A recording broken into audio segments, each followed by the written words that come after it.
اعوذ باللہ من الشیطان الرجیم بسم اللہ الرحمن الرحیم یا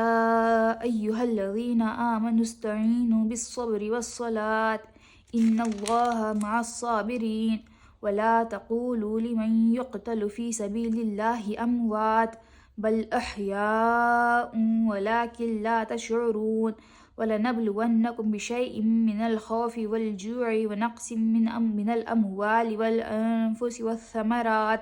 وَبَشِّرِ الصَّابِرِينَ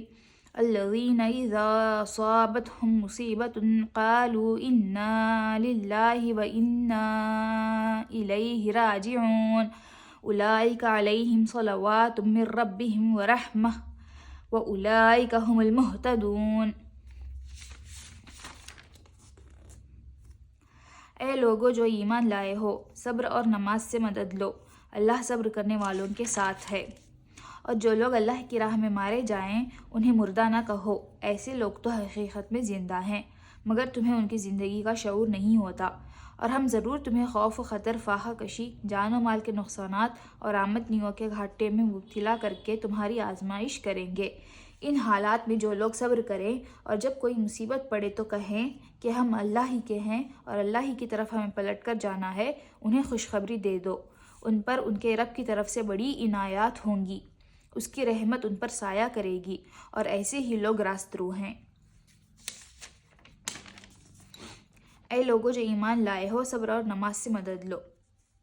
منصب امامت پر معمور کرنے کے بعد اب اس امت کو ضروری ہدایات دی جا رہی ہیں،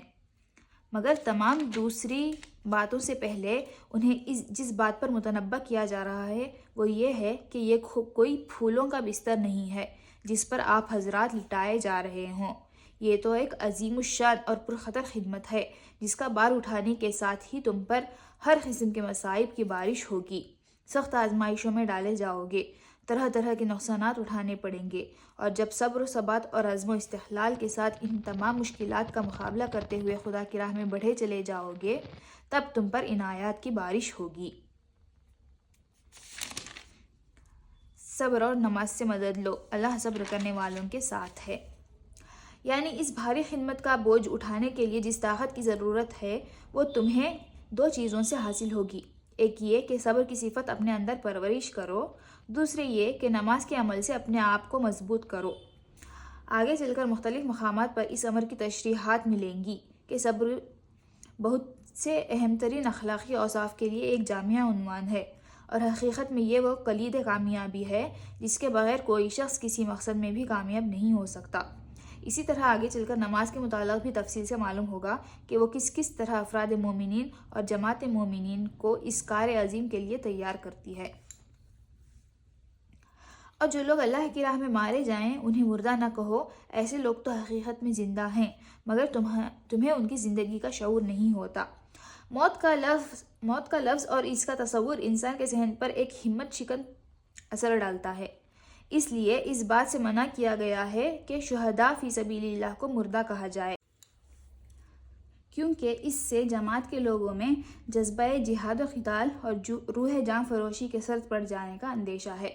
اس کے بجائے ہدایت کی گئی ہے کہ اہل ایمان اپنے ذہن میں یہ تصور جمائے رکھیں کہ جو شخص خدا کی راہ میں جان دیتا ہے وہ حقیقت میں حیات جاویداں پاتا ہے۔ یہ تصور مطابق واقعہ بھی ہے اور اس سے روح شجاعت بھی تازہ ہوتی ہے اور تازہ رہتی ہے۔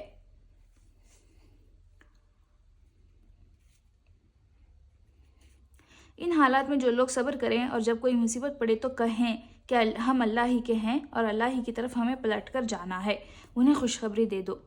کہنے سے مراد صرف زبان سے یہ الفاظ کہنا نہیں ہے بلکہ دل سے اس بات کا قائل ہونا ہے کہ ہم اللہ ہی کے ہیں، اس لیے اللہ کی راہ میں ہماری جو چیز بھی قربان ہوئی وہ گویا ٹھیک اپنے مصرف میں صرف ہوئی، جس کی چیز تھی اسی کے کام آ گئی، اور یہ کہ اللہ ہی کی طرف ہمیں پلٹنا ہے، یعنی بہرحال ہمیشہ اس دنیا میں رہنا نہیں ہے،